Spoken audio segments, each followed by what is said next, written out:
Hello, everyone, and welcome to episode 23 of the Puck Lines podcast, brought to you in partnership with Black and Gold Productions. We have had a very busy week. We took a ride out to Bruins training camp for 2 days, so be sure to check out our YouTube channel. We'll talk about that in a minute, but we've got some great recap videos. I say they're great. I'm the guy that made it, so I'm a little biased, but our social's been doing a lot, so that's been great. But Connor, how have you been doing, sir? I'm doing pretty well. Having Bruins on the TV yesterday was definitely a great change to the year. Gets me Oh, to excited die for. for the season and what we're doing here. And of course, we've had a lot of really great coverage by you, the man, the myth, the legend himself on Bruins training camp. So I'm ready to talk about it. I'm ready to get excited for the season and start doing some division previews today. All right, screw it. Let's jump right in then. So, as we've talked about last week, we're changing the format of the show a bit. We're going to do Bruins, we're going to do around the NHL, and then we're going to do betting.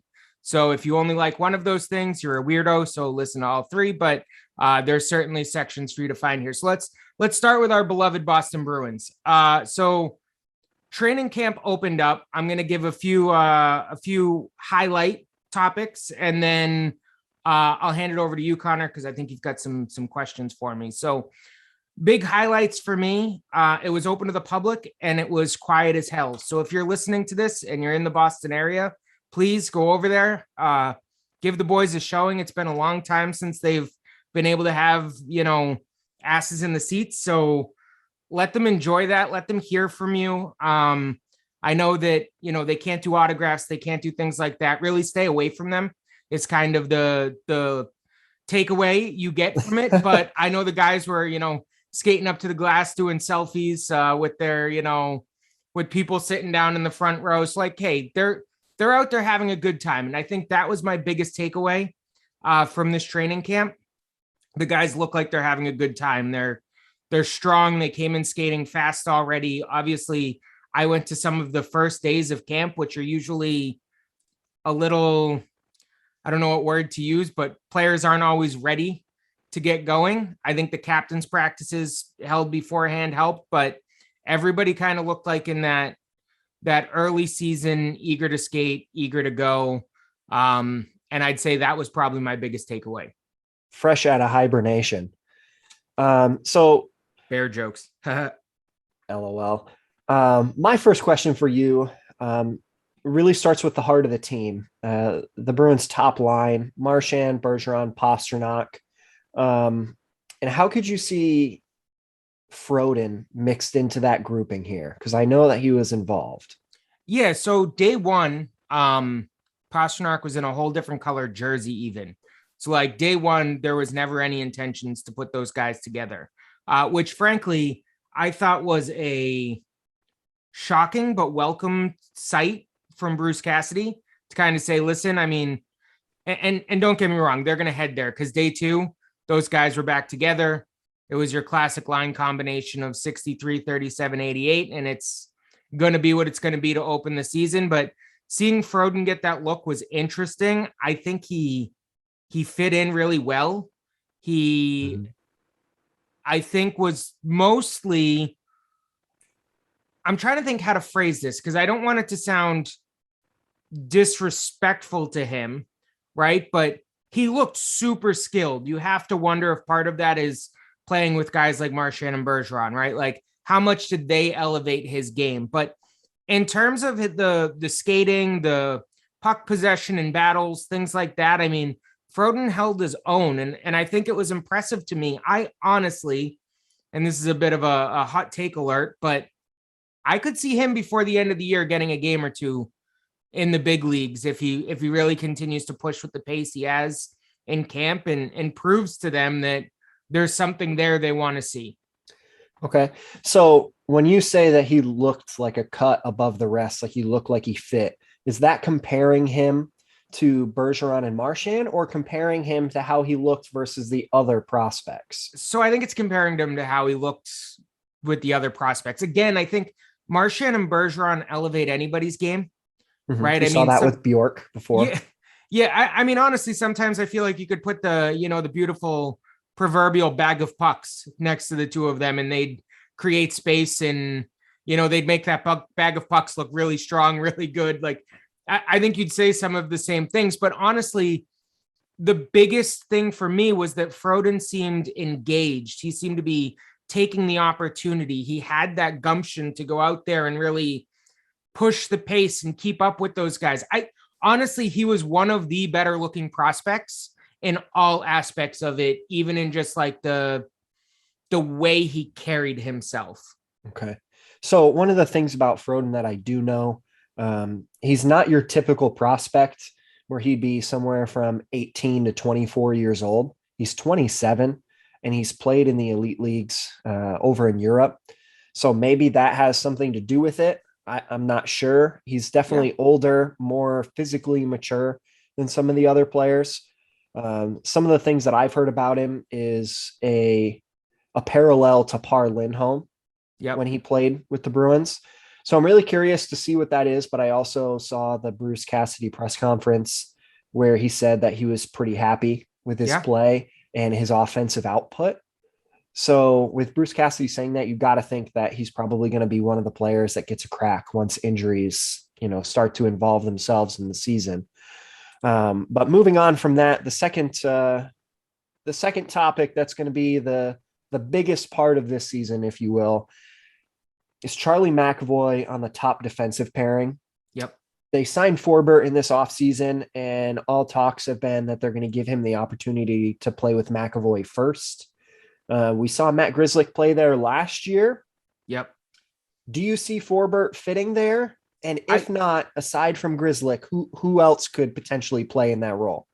I think Forbert's the guy. So here's the deal. Day one, they were together the entire time. Day two, you'll notice that I actually tweeted about this and I put it in the video. But day two, I got this really amped up excitement, right? So first half of session 2, these guys come out, they're together again. I'm like, all right, more of the same. Cassidy's not even going to try anything else. So second half of that session comes up, guys come out. Grizz has changed into the same color jersey as McAvoy. I'm like, oh, here it is. We're going to see them together in camp. He's going to make sure that, the numbers looked good. Everything was right. We're going to at least give this another attempt. Well, it happened to be because they were going to work on special teams. Never saw a minute together. Forbert, McAvoy took every shift together. I'm not even going to give you another name because, in all honesty, I don't think Cassidy's looking at anything else. Yeah, it's pretty set in stone. That said, I do think that Forbert looks good. Big boy, kind of a stay-at-home, your classic, just sturdy defenseman. And if you're looking for McAvoy to play that more complete game, that more holistic, having some offensive upside, moving the puck well, I actually think it makes perfect sense to put him with somebody like Forbort, right? Like you've got a little bit of that, and I'm not, I'm going to make this comparison and I'm going to get destroyed for it. You've got a little bit of that Chara effect, just like that sturdy stay-at-home defenseman. Maybe not the liability Char was there at those last couple of seasons. I've heard that linear a lot. But I just think that it could potentially elevate McAvoy's game to that next level. And I'm not even sure what that next level looks like, but Cassidy said it himself. He thinks it's there. And Cassidy joked he has to be careful, right? Because Don Sweeney will get mad if he goes out here inflating McAvoy's value any more than it already is. But oh, absolutely. I mean, at the end of the day, the pairing looks great. I'm going to go out on a bold prediction here and say it could be one of the best pairings in the NHL this year. Okay. So I'm going to ask you a follow-up question for that one, because now I'm curious. Do you think that the McAvoy and Forbert pairing is based off of Forbert's talent, or the fact that he's a stay-at-home defenseman who can then let McAvoy go and kind of, freewheel it a little bit and open up the offensive side of his game? So I guess when I say his talent, what I mean is it because he's a really good hockey player, or is it because he's a really good stay-at-home defenseman and that's all he's going to be? For the folks watching on YouTube, you can tell how perplexed I am by this question. And it's not because it's a bad question. It's because I think watching him for so I'm going to admit I haven't seen him a ton before his time here, right? I just didn't watch a ton of his games. I don't have a bunch of background knowledge, but I think it's two things. One, when you're shaped like a tree stump and it's really hard to move you, that helps, right? Like natural talent in the NHL is important. It's needed. But if you've made the NHL, you're probably talented enough to hang with most of those guys. The size alone, and then the ability to be where he needed to be in the 2 short days I saw him, are what made me happy. So do I think he's the most supremely talented guy? He certainly didn't look like it, right? Like there was nothing there that I saw that was flashy that I was like, wow, this guy's got his own big career ahead of him, like a McAvoy, right? But like what I saw was a sturdy, smart, I guess is the word I would use. He seemed to know where to be. Stick positioning was good, things like that. Like he just looked like he's going to be a good counter to McAvoy. And I actually have to think that the Bruins, shockingly, right? We're all going to be shocked here, knew more than we did about him and saw something that was going to pair really well with McAvoy's game and was the entire point of getting him. Now, if you see Grizz with Clifton, because as a result of this, like we did in camp, I'm going to absolutely lose my damn mind. I like that to me just can't be the pairing. Yeah. So my last comment here is it almost seems like a Patriots-esque way of building a team where you put a prototypical player in slot A. So when Chara walked away, or you let him walk, whatever that situation was, now you careful bring there, in, buddy. You're gonna fire some people up. You bring in player B who fits what Chara brought to the team and drop him in that slot. Yeah. And then it's plug and play. That's what it seems like. And of course, size obviously being a big factor here. While we're talking about, are we getting a size matters joke? Sorry, moving on. It might. I mean, let's talk about this next player here, and you tell me if size matters or not. Studnicka. Heard a lot through the offseason that he's been bulking up, doing a lot of weight training, growing into more of a man's body, if you will. How has he looked so far in training camp? I know he potentially got a little bit of a crack at the 2C position with Coyle not skating with the main group. What are we looking for here? What are we looking forward to? Do you remember a one Brandon Bochenski? Yes. I'm trying to look up where he's the mayor of right now. Just because it amuses me. I think it's like Fargo, North Dakota or something. But anyways, that was a guy that I believe, if I remember correctly, did this same off-season bulking up, right? He went into the weight room. He ate a bag of dumbbells and came back out and looked like somebody had tied boat anchors to his legs. I'm going to tell you right now that is not the case with Jack Studnicka, and that makes me incredibly happy. When I hear somebody's put on 15 pounds of muscle, I go, holy crap, he just tied anchors to his legs. He's not going to be able to skate. That did not happen with Studnicka. The effort and output that we've seen from training camp. Now, keep in mind, there's Coyle, who's also sitting right behind him, who actually, I believe, is now out of the no contact jersey. So we're going to see. As of this morning, yes, he's in a regular jersey skating with the main group. So we're going to have to see how that plays out. But Studnicka looks good. He looks good. He looks like he's as fast, if not faster, from the 2 days I saw him.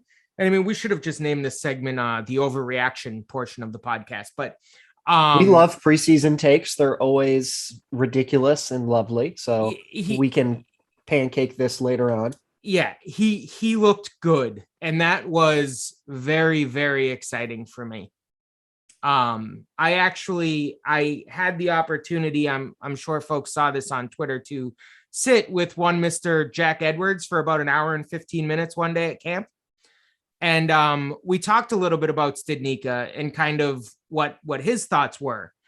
And I've always respected Jack Edwards. I think alone the fact that he pisses a lot of people off kind of makes me laugh, and my type of sarcasm matches really well to that piss offishness, right? I'm always telling you guys to tweet me and I'll shut you down, right? Like his personality just seems to jive with mine fairly well. But I think what was most impressive about my conversation with him is just his depth and knowledge of the game, right? I mean, and he credits actually a lot of that to spending all this time with Brick, right? Like, I mean, he was telling me a story. Basically, Brick radios the truck and says exactly what section to pull of the game, like second to second, without making the truck do any work. And the truck sends back the clip and Brick's spot on every time. So he's like, just being able to sit next to that and learn that way of analyzing a game has been really helpful for me. But one thing he was telling me about Studnicka is that he felt like Studnicka looked stronger, not just in like body size, but in the way he moved. And so I watched after that for a little while, and whether or not he's faster, right? Because I said, I think maybe he's faster. He knows how to use his body better.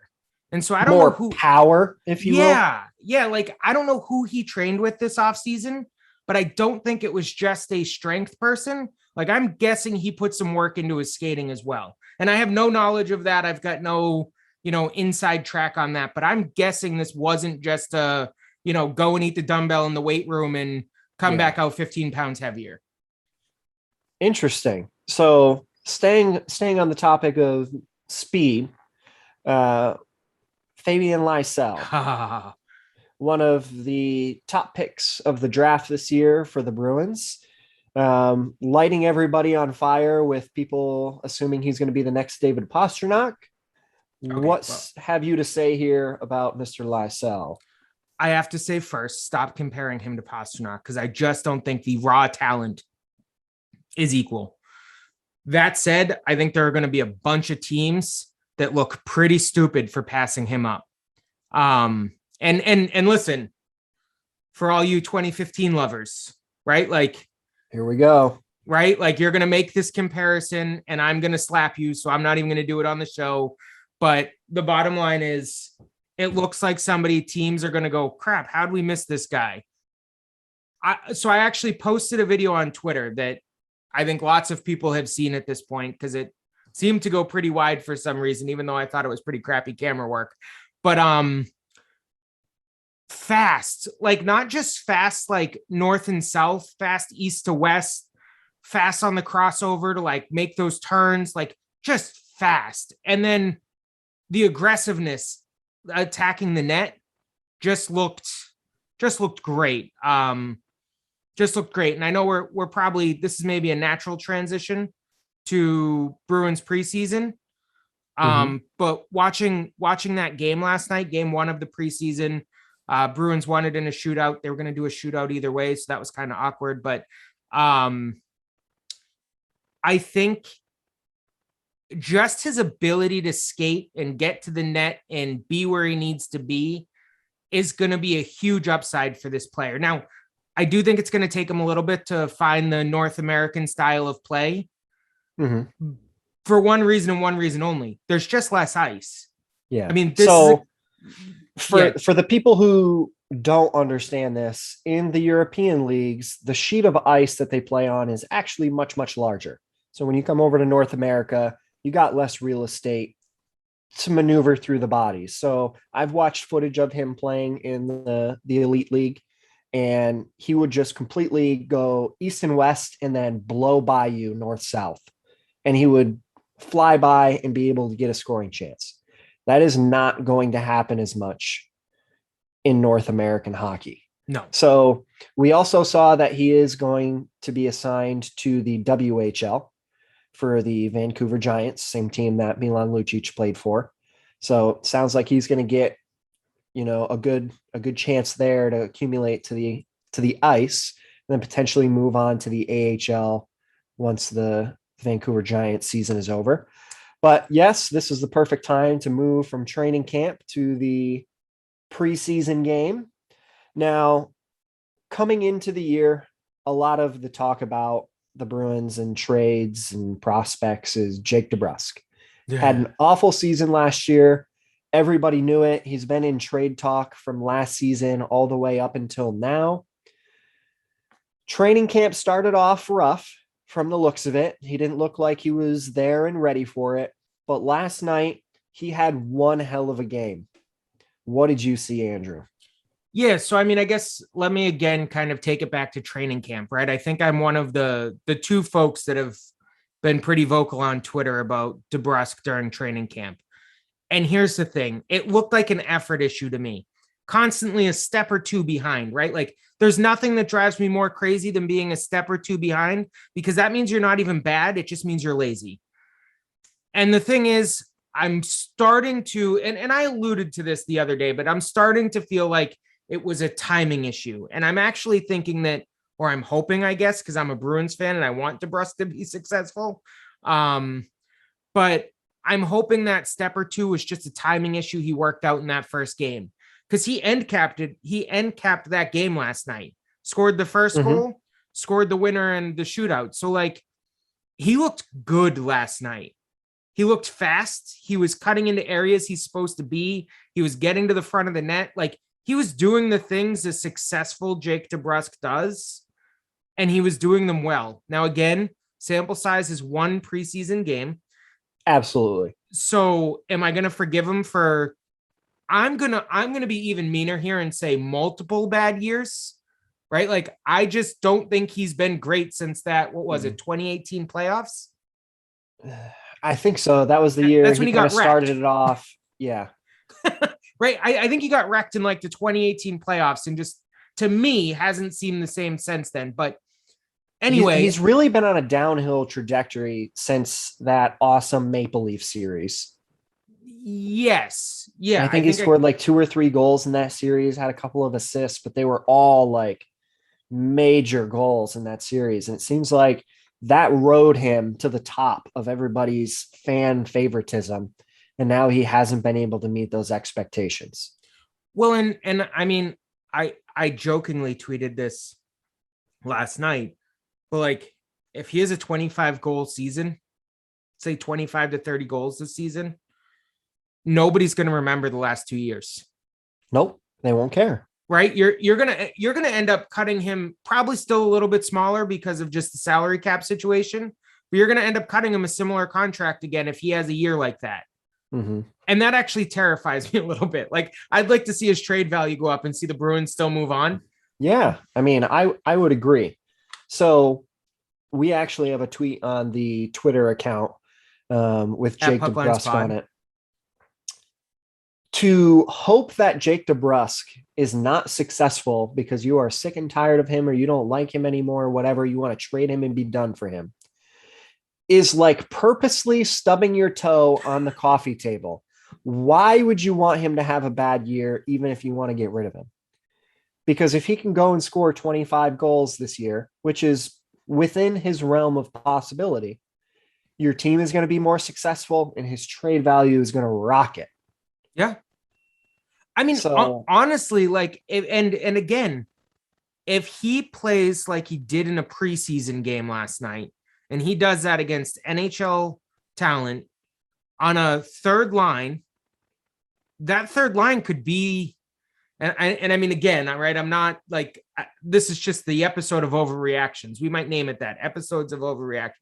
But like, they might be the difference maker. That third line could legitimately be the difference maker to this team making a real run at this year, right? And then we can send, tweets to Mark Allred, Black and Gold Hockey Podcast, to promote this show, to say, get the duck boats ready, right? Because I think that's our favorite line coming out of this podcast, right? I'm not really there, but I'm saying if you can get this third line firing on all cylinders, you're going to have an exciting season ahead of you.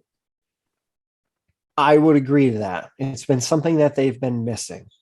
Yes, for sure. And the offseason definitely was the focus on that bottom six, primarily the third line. Now, somebody else who really hasn't had a good past couple of seasons with the Bruins, mostly not his own fault. Don't like to blame injuries on the players themselves, but John Moore, he's been on the LTIR. It seems like Andre Kasha played more Bruins games than John Moore did, but I know that's not true. Um, he had a really good game last night, and you saw the John Moore that they had in New Jersey before we signed him. But I still am not loving the 275 million here on the books for what looks to be a depth defenseman. Correct. So here's the thing. I saw somebody last night on Twitter saying, he could be your fifth or sixth defenseman. I don't think you can plan for that. Like, wouldn't that be nice if that actually worked out and you're still paying him too much, but he played 82 games this year and was your fifth or sixth defenseman? It's not going to happen. And I don't mean that meanly. Right? Like, I'm not trying to crap on John Moore. I'll do that in a minute. But like, it's just Injury not going to happen. Yeah. Like, I don't know. My suggestion to him, don't buy a lottery ticket, my guy, because like, you just don't have Lady Luck on your side. Mm-hmm. John Moore looked good in camp as well, which is also startling to me. I don't know if he woke up and said, I want to play, or if he's just finally feeling good. But the bottom line is, I don't really care. I am tired of giving John Moore a second chance. Is he a serviceable defenseman? Probably. Is he? But maybe serviceable isn't what you want. Correct. Because serviceable, in my opinion, is right under good. Yes. No, I mean it to be as mean as it sounds, right? Like, listen, I'm just done with the John Moore experiment. Now, if he can come out of camp and he can come out of preseason and you could get 3 or 4 games out of him healthy before he busts a knee or something. Sorry. Okay. Not really wishing that. But if you could seriously get him to, let's say, play the first quarter of the season in a 7th man role, having a great preseason and a great training camp, you could potentially include him in a package and not have to eat it, which is what you would have to do right now if you tried to ship him out in a package. Now, in the Bruins' defense, my major gripe on players, pun not intended, but I love the way we think. They signed him for 275 over 5 years. At that point in time, they were expecting the salary cap to go up $2 to $3 million a year, right? He's got 2 more seasons left. So in theory, if COVID never happened, the salary cap would be about $6 million higher than it is right now. And we don't necessarily have this conversation about John Moore because his contract would probably be the new league minimum for players, not 750,000. However, with COVID happening and it existing, you can't blame COVID for this contract. Tough. No, you can't. You just can't. This was a bad contract, even if the cap went up. A 5-year deal for John Moore? No, I'm sorry. It was too much term. They gave him the extra year to get him in, which when you're signing UFAs, you have to overpay either on term or on AAV. Fine. You did both. You did, and we can't have this argument. Yeah, we won't debate it. He's not worth it. Thank you. That's all I'm asking for. Because I was about to have to figure out how to make, I know we're talking about being able to get a screen up for our YouTube videos, right? Like I was about to have to get you a Donnie Defender t-shirt popped up here on the screen. So, but now I don't have to because you at least said he's not worth it. And I'm going to leave you alone on that one. All right. Now, while we're on the topic of where he would fit within the lineup, let's do the quick opening night prediction of what the lineup is going to be. Oof. I think everybody can relax. We don't need to debate the first line. I think we're both going to be in agreement that it's 63, 37, 88. Yep. Okay. Now, the second line, probably not going to be a lot of debate here. What seems to be the consensus is Craig Smith, Charlie Coyle, Taylor Hall. Would you say that it's probably right there? Probably. I'm at a 95% that is correct. Okay. You're going to leave that other 5% for Studnicka to impress? Yes. Or Charlie Coyle to not impress? I don't want to get into that scenario. I've already said on this show, and I'll continue to say it, I'm giving Charlie Coyle the benefit of the doubt. Okay. But Studnicka, here's what I don't want to have happen. So let me be very clear for Bruins fans. I do not want to see Jack Studnicka on the fourth freaking line. Oh, no. If I see him at fourth line center, I am going to lose my mind. Second, maybe third, or send him to Providence. It's okay for him to go to Providence and for you to say, wow, he's what we need when we need it. But you just signed a bunch of bottom six guys to 2-year deals, and Studnicka is not a fourth line center. That's not his game. Mm-hmm. So please do not be the Bruins and put him in a fourth line center role where he doesn't belong. Please do not do that. Sorry. But that's the most Bruin things ever. So it probably might happen. Shut up. No, it can't happen. Now, moving on to the third line, Jake DeBrusk. Yes. It looks like Eric Haula. Yep. And Nick Foligno on the other wing. And what again, your difference maker line? If those three can really look, DeBrusk and Haula carried the Bruins to a win last night. And I know, again, it's one preseason game. They looked good together in camp, with the exception of DeBrusk. Mm-hmm. Like, if the three of them can put it together, and even if Foligno's just for his leadership qualities and to drag DeBrusk along this season, if the three of them can put it together, it's going to be a special line. That I can tell you. That's a big, big if. The pessimistic normal side of me tells you it won't happen. But Haula, Foligno, they appear to be really strong signings for Don Sweeney. DeBrusk is still the X factor in a bad way. Yes, probably is.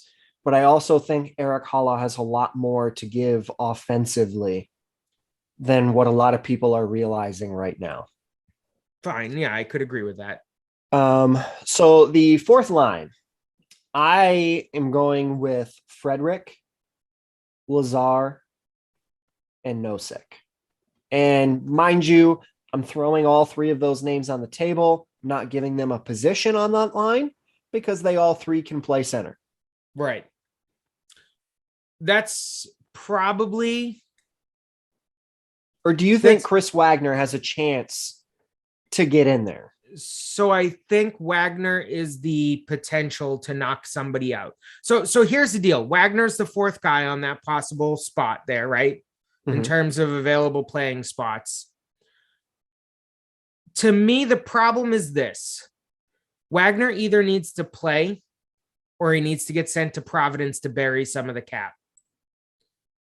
You can't have him be the 13th forward. And it's not his fault, right? Like Chris Wagner, I'll use the word again. He's serviceable. But you signed a bunch of bottom six guys this offseason that frankly just do his job a little bit better. So do you think that Chris Wagner now has fallen out of favor with the team and the organization? I don't. They're moving on, or... I don't. You wouldn't have given him the A last night for the first preseason game if he had fallen out of favor. I think he's fallen into a position where he's on the back half of his career. He's serviceable. He's a good guy. Like, people like him. He just doesn't have the talent he needs to potentially stay in that role he was in when you signed all these other guys. And it's, again, I don't want this to be perceived as it's his fault, right? Like, this is just the way this game works.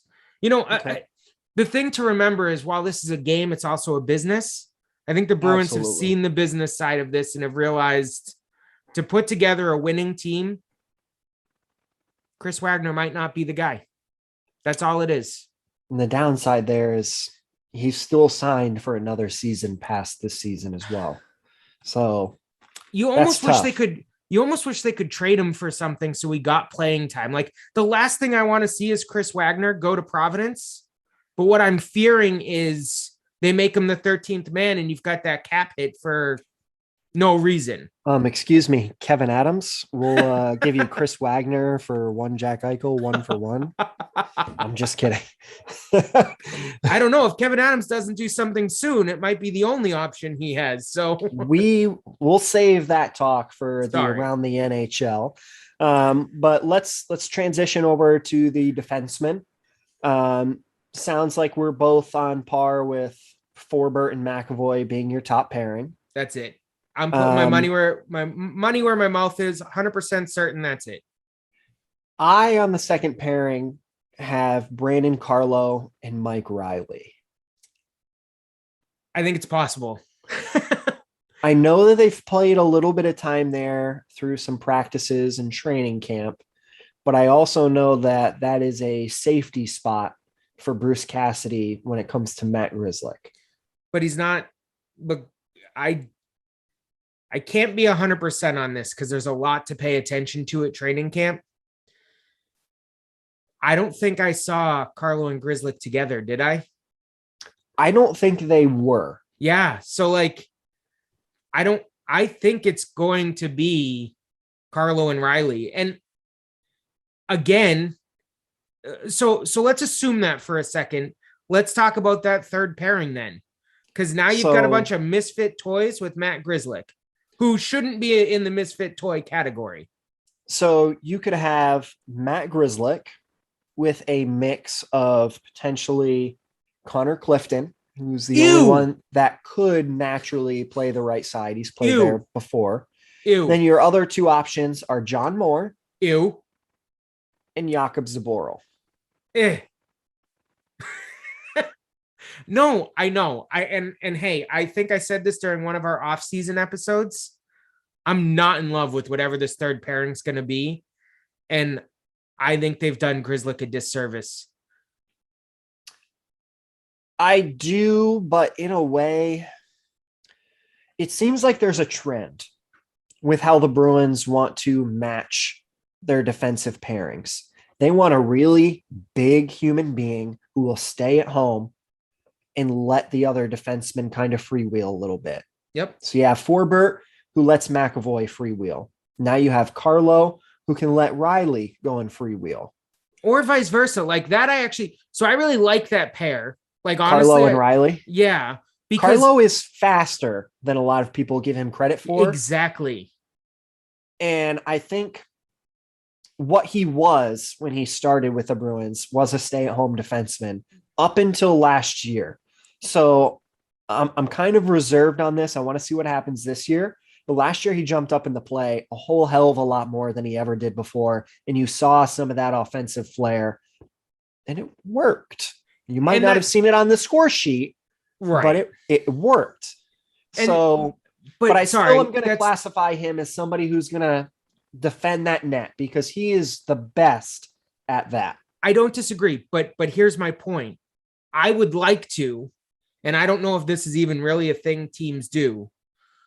I'd like to see them almost alternate games. Like Riley goes the up, one that jumps in the play. Yeah, like Riley goes up one game, Carlo goes up the other, and they split it evenly. Because like to me, that could be terribly interesting to see the two of these guys who can play either role.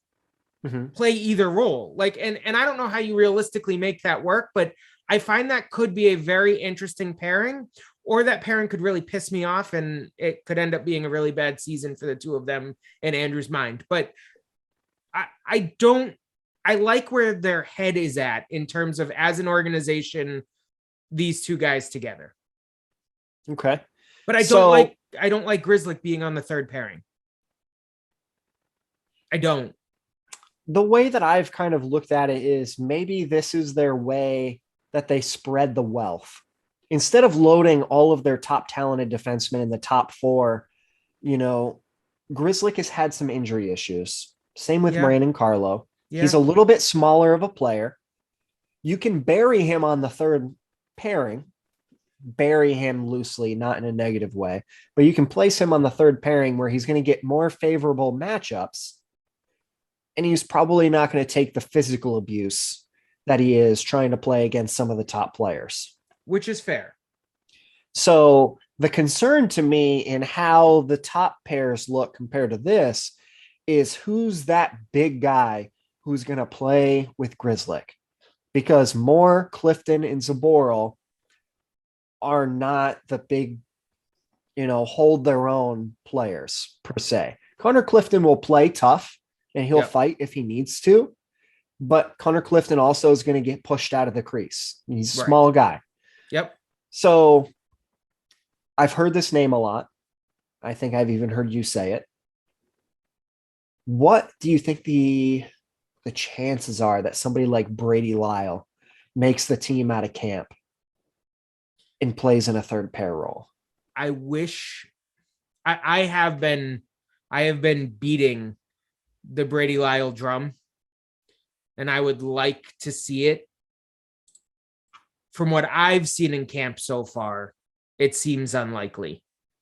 Okay. But I'd love that. I mean, listen, here's the truth. The Bruins are going to go through 8 or 9 defensemen, if not more. They do every year. It's Yep. been a weakness slash a strength that you've had depth in that position. I think it's another year you have depth in that position. I think your top 4 are good. They're good. So, I mean, obviously, I'm not. They could be great. Correct. But for all assumptions, they're good. I think it's Right. really going to depend on Forbert and what he Yes. turns out to be. If he can be solid and play at the same level as Brandon Carlo, I think you have a great top 4. Agreed. Now, in this template theory that I have, Nick Wolf has been another name in the Bruins organization that I could see in that bottom pairing strictly because of size. Yeah. He's 6'5". Sorry, this isn't an off topic. Like, this isn't an unallowed conversation. I feel like I mentioned Nick Wolf every episode. And like, I've had people call me out on it before that, like, I'm a Nick Wolf fanboy, a little bit like I am with Swayman. Like, I am. Just to be clear with everybody, like, when we start to get into this Nick Wolf conversation, if you follow me on Twitter, yes, I'm a Nick Wolf fanboy. Get over it. I don't really have anything else to add. But sorry, continue. Like, yes is the answer to your question. I'd love to see that. It won't happen though. Probably not. That's not gonna be it. That's for sure. Yeah, because I think that the John Moore and the Connor Clifton contract, and then Don Sweeney scratching at whatever he can get out of Jakob Zaboral to try and save some face on 2015 is going to get in the way of a lot of those people coming up from Providence. Right. I would agree with that as an overall assessment. So now it comes down to goaltending. There's really no lines or anything, but who do you think is going to be the tandem here who will get the lion's share of the games? Is it Ullmark because of the obvious contract and being more established? Or do you think that they're going to give Swayman a chance to win this job because he's the quote unquote potential future? Ullmark is the only answer. In my opinion, I think for this season, with everything else going on, it's the only answer. Okay. So do you think Rask will factor at all in the season? Okay. I unfortunately, as much as I love it, I unfortunately do. Okay. I mean, I think at this rate, he comes back too, with all the pandering of, yeah, exactly. I don't care how much money I have. Andrew's famous tweet that he has is a picture of Rask holding up a sign that says "We'll play for beer." I stand by that, by the way. I do believe that's probably true. So I would probably agree with you there. Do you have any other kind of last comments here on our beloved Bruins before we move on to the around the NHL portion? No, and I actually think you're kicking that section off, I believe. I will let you carry it from here. All righty. So to start off, the NHL news, we're just going to go over some quick signings.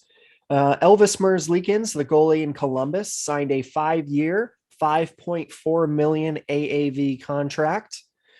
Then you have Kirill, the Thrill, Dalla Bill Kaprizov Oh, that was awful. signs a 5-year, $9 million AAV in Minnesota. And I will say that was probably the contract that I was most befuddled about.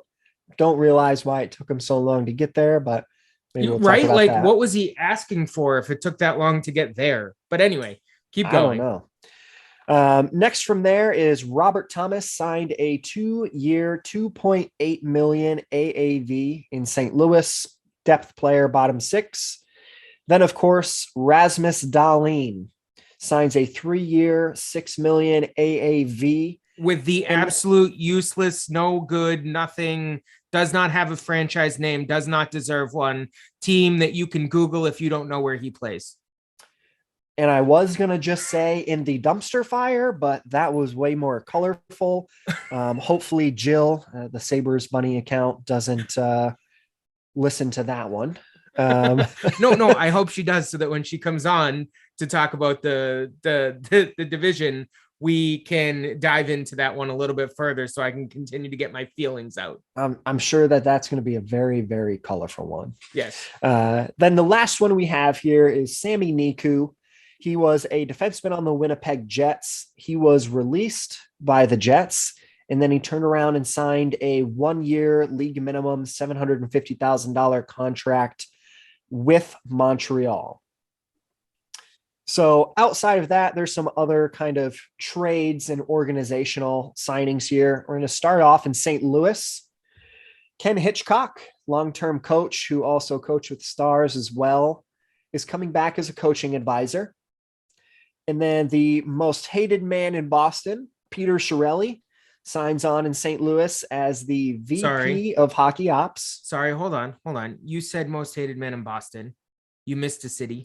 Oh, Edmonton too. He really screwed that up there. Yeah, I can't forget that. Yeah, sorry. Go ahead. I believe I made a tweet the other day where Peter Chiarelli is the Black Widow of hockey operations. Everywhere he goes, everything turns to shit.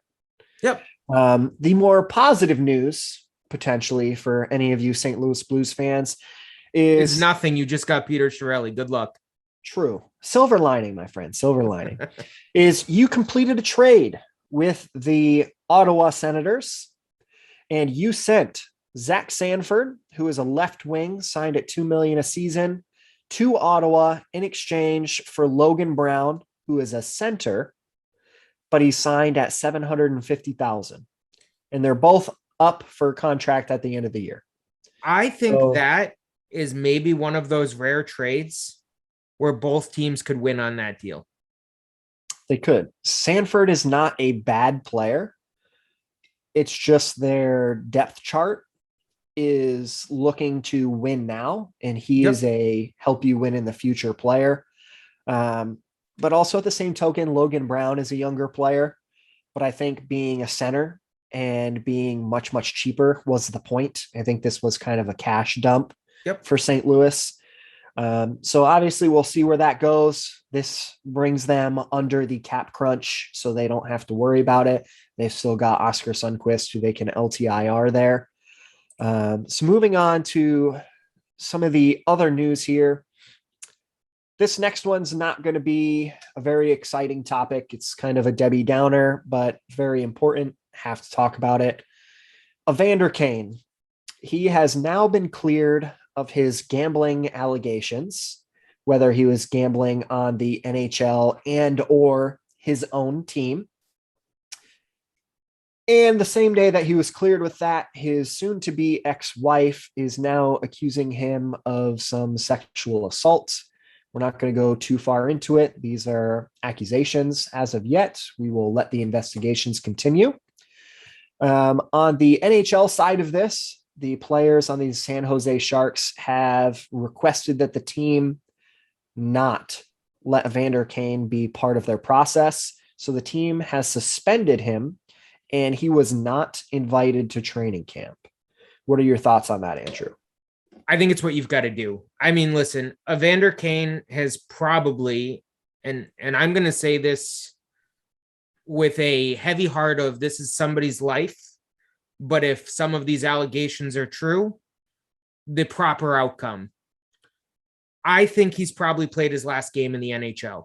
Even just from a PR, he's listen, if he's got an addiction, if he's got some problem, I hope he gets the help he needs. But he probably shouldn't play another game in the NHL. This should be it. And frankly, I think what you're seeing happen in San Jose right now points to all signs of this is just going he's just going to go away. The league doesn't need this. First off, they've got enough issues on their hand. And secondly, it's just listen, it's a world where you've just got to move on. It's time to move on. And like you said earlier, this is a business. Right. I guess my take on Evander, and I hate to say it this way because it's obvious that he's got some type of gambling problem. But he seems like he's a cancer within the NHL and within his teams. When he played on the Jets, he had those issues where he kept showing up late. Yep. He had issues with other teammates to the point where Blake Wheeler, Dustin Byfuglien, the other leaders on that team, took his jumpsuit, his tracksuit that he decided to show up late in one day and threw it in the showers and turned the showers on. Yep. So his clothes were soaking wet. Then swiftly traded away to the San Jose Sharks. It was okay team-wise for a couple years. They had, the Joe Pavelskis, the Joe Thorntons there to kind of keep control of the scenario.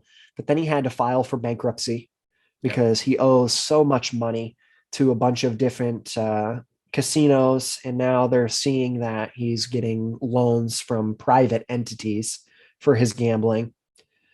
And now it's coming to this. Right. This is not something that the NHL deals with. Right. And I'm not saying it because it never happens. I'm saying that they get rid of you as somebody within the NHL organization umbrella when this starts to become a problem. But like I said, he's got issues and he has been seeking help for those issues. I've heard that on, I believe it was the 31 Thoughts, the podcast. Yep. They mentioned he was seeking some help. So I wish the best for the guy, but at the same token, stop playing hockey and get yourself the help. Exactly. I feel like he's playing hockey at this point because he's in debt right. from all of this gambling, which I get that. I do.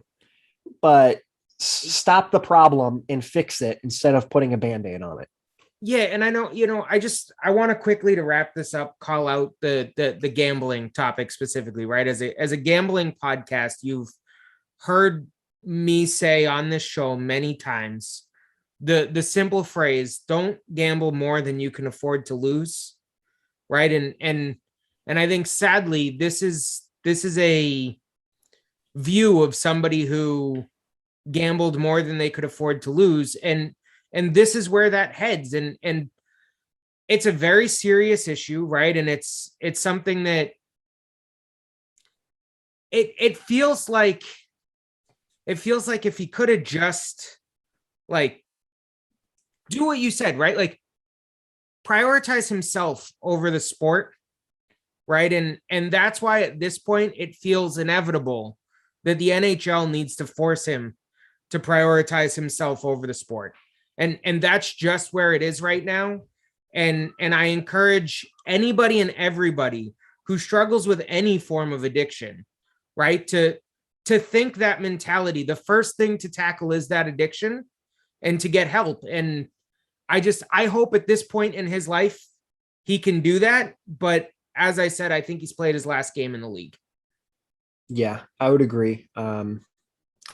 Sad situation, but it is what it is. We'll move on to another dumpster fire and kind of crappy scenario here in the league. Jack Eichel reported to Buffalo Sabres training camp where he promptly failed his physical. Shocker. Nobody expected that. And that was not planned. That was not planned. So the Sabres organization then turned around and stripped him of his captaincy, stating, all the typical things that, they want a captain who wants to be here, wants to play here, etc. And then to follow up, stripping him of the captaincy and being basically suspended from the team at this point, which he's not officially. Buffalo is still trying to trade him.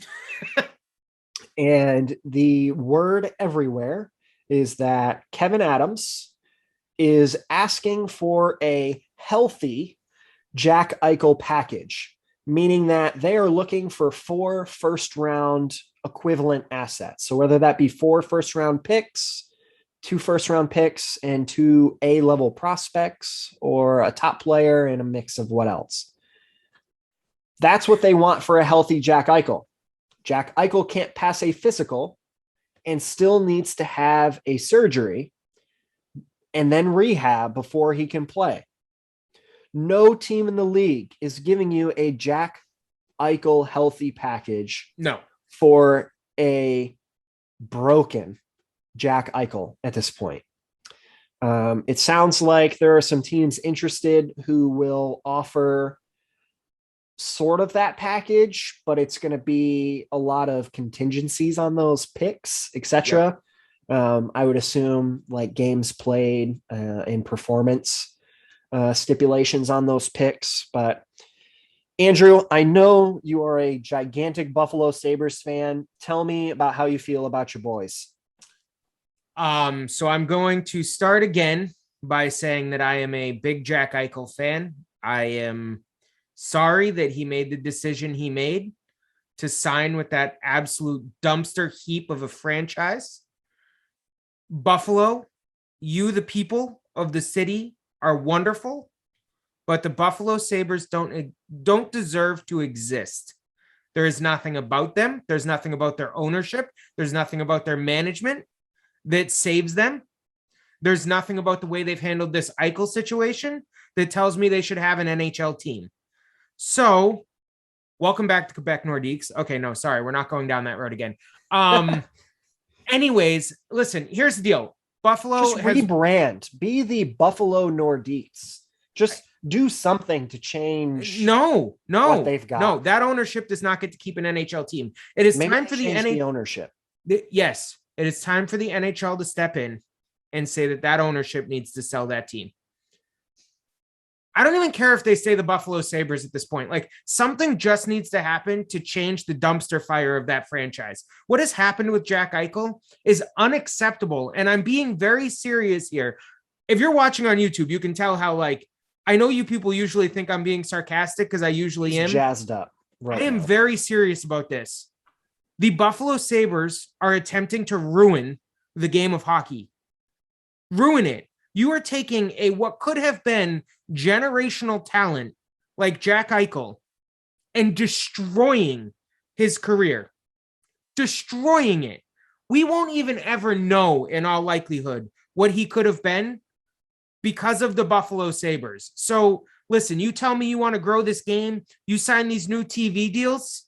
Well, why are you doing it when you have ownership like you have in Buffalo that is single-handedly attempting to destroy the league? And I'll leave it at that. So I think it's interesting that you say destroying his career, destroying the league, because I feel like a lot of this from Buffalo's end is out of spite. Because Jack Eichel came out after having dumpster fire after dumpster fire after dumpster fire in Buffalo that he wants to just move on. Like, just please trade me somewhere. This is not working out for me. And he's probably in the back of his mind thinking, I don't want to ruin my career by playing in Buffalo. Yeah, I'm going to make gobs of money, but I'm never going to be jack shit as a player as far as accolades and team championships, etc. in Buffalo. Then you shouldn't have signed a 10-year deal, because the Buffalo Sabres didn't become the Buffalo Sabres after Jack Eichel signed. That's my only point, is that the Buffalo Sabres have been this way for a long time. And I get Ryan Miller, RIP. I get the sentiment of, well, if you didn't want to play there, why do you sign that contract? If the Buffalo Sabres had come to you when you were an RFA and said, here's an 8-year, $10 million contract that we're going to give to you, you can sign. And you know that you can request a trade somewhere along this, or you can just be miserable and collect the money. You know that $80 million will set you for the rest of your life, no matter what happens. Correct. I do not blame him for signing that contract. I blame the organization for giving him that contract. You don't think there would have been another place that would have given him 8 years, 8 million, 10 years, 8 million? I don't know what the max contract you can sign with a different team is, but it's 7 years. 7. Okay. If it's a team outside of your own, you get that 8th sweetener year if you're re-signing with the team. So 7 years, 11 million. So the interesting thing is Jack Eichel's 24. Your RFA status until 27. Right. So nobody could have signed him unless you want to offer sheet. But with the scenario in the cap that they've had, they would have matched any offer sheet. That's fair. Somebody was giving them 4 to 5 first round picks, and then they would have been, fuck it, whatever. Okay, then yeah, no, I mean, listen, this one is explicit. I don't know. I'm grasping at straws here because I just want Jack Eichel to be anywhere but Buffalo, and I want Buffalo to be anywhere but Buffalo. So like, it's a really bad situation that I feel like we talk about every week on this show. Like, should we just have a whole Buffalo segment going forward where I just crap on them for 10 minutes? I mean, maybe we do. Maybe we get a special segment with a fan from Buffalo. I can't talk about Buffalo anymore, but they are the worst thing to happen to Jack Eichel. And I don't know. And I like Jack Eichel. So then let's move the conversation away from Buffalo and make it more Jack. Do you think that this could potentially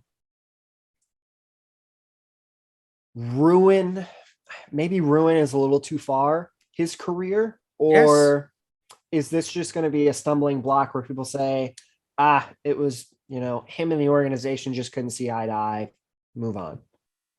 I don't see how you look at it that way, right? Because so now he's failed a physical. This is a very different spot than when we had this conversation last week, right? We all knew he would likely fail the physical if he got there, but we have to be honest. In the early offseason, we did not think we were getting here. We thought that he'd move for something.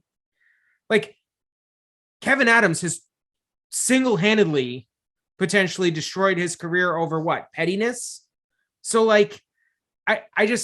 Jack Eichel's in a tough spot, and I don't know the solution, but I'm not sure there is one.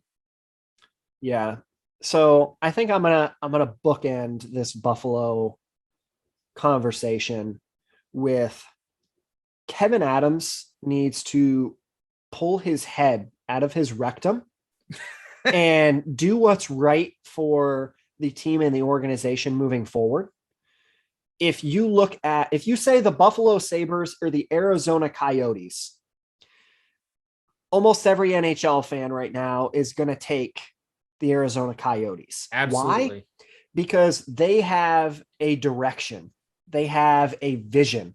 If you look what they just did this offseason, they mortgaged everything out and they're blowing it up, and they have gobs of draft picks to build around. Yep. And they have somebody who's got that vision and who seems like he knows what he's trying to do there. I don't see that in Buffalo. Nope. Haven't seen that in Buffalo for probably decades. It's time for something to change. I don't know if it's as simple as changing the owner and wiping out the entire, front office. I don't know. We'll end it there for now. In a couple weeks, we are going to have an Atlantic Division preview. And we will have on a Buffalo Sabres fan and a Montreal fan account that do have some in-depth analysis that they'll be able to kind of clue us in on in the local markets, and we can kind of get a little deeper there. Now, to kind of start off the division rankings here, we're going to start off on the West Coast with the Pacific Division. Yep. Now, I'm going to go through mine real quick. Because we're going to tie this into our gambling corner for this week. So Connor's official picks, and I will make some type of media content for this and post it out there so people can see them and comment on it. I have the Golden Knights coming in first in the Pacific Division, followed up by the Edmonton Oilers. Then in third, the Canucks. Fourth, the Flames. Fifth, the Kings. Sixth, the Kraken. Seventh, the Sharks. And in last and lonely place, the Anaheim Ducks. Now, Andrew, I'm going to kick it over to you so you can go ahead and give us your picks here. What do you got? Yeah, so I won't make it painful on anybody. I'm just going to tell you that I would flip the Kings to be in that fourth spot. And that is primarily because I think of guys like Byfield and just what that franchise could be and all the young talent that they have. I just think that the Kings at some point have to become good, and that this could potentially be that season for that to happen. But I mean, in terms of order, I think you and I are pretty much close, aligned. So I'm just going to go through here because I know we're getting heavy on time and we want to go into some of the gambling aspects for this. I want to tell you degenerates what you should actually be betting on for this division. Quick takes off of this division. The Golden Knights are the class of the division right now. Pretty obvious number one candidates there. The Oilers, they improved a lot on the front end and they added some pieces on the back end to make them better, but their goaltending is still a huge question mark. You can't just gamble on Mike Smith over and over again. Something needs to happen there. And being within this division, the Kings, I'm getting out of row here, but the Kings need to make a decision about their goaltending. I think Jonathan Quick could potentially be an option down the road for the Oilers in a deal to bring in a more established goaltender. Number three, I have the Canucks. They still have Elias Pettersson and Quinn Hughes that are having, contract issues. Maybe that will cause them to hold out. Who knows? But as a team overall, they've got the pieces in place and the talent to be successful. I just don't think they're far enough in their progression to be, on the tip top. Then the Flames had a bad year last year. I think they've got all the pieces. They didn't trade away any of their top tier players like we thought they would. So I think they'll be pretty solid. The Kings are the Kings. They have their aging core still there. They've got a lot of high-end talent that's probably going to break into the league this year. The Kraken, kind of another land of the misfit toys. Yeah, I don't know what the hell the Kraken are doing, just to be very clear. Like, I don't quite understand what they're doing. But anyways, keep going. And then the Sharks and the Ducks, pretty much just land of misfit toys, rebuilding, lots of young players. That's actually a good spot to start. So let's talk about the Anaheim Ducks in terms of betting odds. The Anaheim Ducks are currently to win the division at plus 12,500. I will repeat that, plus 12,500. The next closest is plus 4,000, the San Jose Sharks. So the Anaheim Ducks, just from a betting odds perspective, just unreal to see them like that far away from the rest of their division. In terms of the actual division, so I'll give you the top three because those are the ones I would normally tell you to bet on, but I'm going to give you an outlier here. So let's start with the top three. The Golden Knights, minus 200. I wouldn't do that just because anything minus in a futures situation is a little weird to me. Like, you would have to bet an exorbitant amount of money to win anything back. Yeah. The Edmonton Oilers at plus 500. I actually don't mind that. I think if you're a fan of the Oilers, that's a definite go for me. If you're a fan of that division, that's a pretty strong choice for me. The Seattle Kraken at plus 800. I just don't understand that. I'm not going to take that. I'd tell you to lean off that, even if you're a Kraken fan. That's the Golden Knights effect. Yeah. The Calgary Flames at a plus 1,400. That's not bad. If you're a Flames fan, I would take that probably. Here's the one I'm going to tell you to take. And it's not just because we have, LA Kings fans that I know listen to the show, but the LA Kings at plus 3,300, I think are enough of a sleeper with so much high-end talent that if that team says, screw it, we're just going to go out there and try and win, and we're going to put the most talented players on the ice, and we're not going to care, they stand a shot at that division. Do I think they're winning a cup? No. But could they win a division if they got lucky? I think with the unknown of some of that division, it's not far-fetched enough for me to tell you to lay off plus 3,300. That said, this is a half unit bet. Please do not go crazy. Please do not go throwing down 4 units on this. Like, this is not a get rich quick scheme. This is just kind of, if you can hit it, it'll be fun to win. Yeah. And for me personally, I'm not, an expert at gambling, but I think the Canucks at plus 1,800, if you're looking to make money, that is the best team with the lowest odds in that division. That would be the quote unquote, in my opinion, the safe bet to try and win money.